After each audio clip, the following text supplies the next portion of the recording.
প্রিয় শিক্ষার্থী, তুমি যদি আগামী 10 তারিখে এসএসসি বা দাখিল পরীক্ষায় অংশগ্রহণ করো তাহলে এই ভিডিওটি দেখে যাও। আসসালামু আলাইকুম dear viewers and well wishers, welcome back to my YouTube channel EGS English by Shahin sir. প্রিয় শিক্ষার্থী, তুমি ওএমআর ফিল আপ করার পরে খাতায় লিখতে থাকবে, তার আধা ঘন্টা বা 1 ঘন্টা পরে তোমাকে একটা এরকম হাজিরা শীট দেওয়া হবে। এই হাজিরা শীটটি খুবই গুরুত্বপূর্ণ, কারণ এই হাজিরা শীটের উপর নির্ভর করবে তোমার রেজাল্ট আসবে কি আসবে না। এই হাজিরা শীটে স্বাক্ষর না করলেও রেজাল্ট আটকায় যেতে পারে এবং যায়। ক্লিয়ার? তো হাজিরা শীটটা কিভাবে কি করতে হবে তোমাদেরকে বলে দিই। প্রথম দিন হয়তো বা শিক্ষকগণ তোমাদেরকে কি করতে পারে, এটা পূরণ করে দিতে পারে, অথবা তোমাকে বলবে বাবা এটা দেখে দেখে পূরণ করো, যে কোনো একটা করবে। ক্লিয়ার? সো এটা সাধারণত পূরণ করে দেয়া থাকে। যদি দেয়া না থাকে তোমাকে পূরণ করতে হবে। পরীক্ষা কি পরীক্ষা? এসএসসি পরীক্ষা। তোমাকে এগুলো সুন্দর করে বাংলা দিয়ে লিখতে হবে। কি দিয়ে লিখতে হবে বলো দেখি? বাংলা দিয়ে লিখতে হবে। এই যে আমি এটা এস, দেখো আমি লিখছি এস, হ্যাঁ, এসসি, বানানগুলো ঠিক করবো। হ্যাঁ, এসএসসি পরীক্ষা 2000 কত, এখানে গিয়ে লিখবো 25, 2-5। এখন আমার কথা হচ্ছে 2 আর 5টা অঙ্কে মানে ইংরেজিতে হবে না বাংলায় হবে? আগেটা যেহেতু বাংলায়, এটাও বাংলায় হবে। ক্লিয়ার? আচ্ছা, এবার দেখো কি রয়েছে। হাজিরা শীট রয়েছে, রোল নাম্বার, তোমার যে রোল নাম্বারটা তুমি দিয়ে দিবে 12, 36, 91 দিয়ে দিলা। রেজিস্ট্রেশন নাম্বার তোমার যে 10 সংখ্যার হবে সেটা দিয়ে দিলা, 12, 36, 91, 36, 80, হ্যাঁ, 30 যেটা হবে সেটা দিয়ে দিলা। সেশন, এই সেশনটা তোমাকে লিখতে হবে। সেশনটা লেখার সাধারণত জায়গা থাকে না, আর তোমার সেশন হলো 2024, 2025। ক্লিয়ার? এগুলো সব বাংলা দিয়ে লিখবে তোমরা।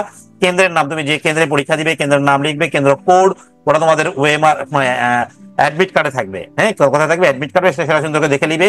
প্রতিষ্ঠানের নাম, তোমার প্রতিষ্ঠানের নাম লেখার এখানে জায়গা থাকবে না, প্রতিষ্ঠান কোড এগুলো থাকবে না। ওকে, এরপরে দেখো তোমাকে এইদিকে দেওয়া থাকবে তারিখ, কি দেওয়া থাকবে? তারিখ, সময়, বিষয় কোড, বিষয়, লিখিত খাতার ক্রমিক নম্বর, তারিখ। তুমি যেই তারিখে পরীক্ষা দিবে, তার মানে তুমি পরীক্ষা দিচ্ছ কত তারিখে? মনে রাখবো, আমি পরীক্ষা দিচ্ছি 10 তারিখে, তাহলে 10/4/2025 বা 25। ওকে, সময় তো এটা তোমাদের পূরণ করাই থাকবে, এগুলো সাধারণত পূরণ করা থাকে।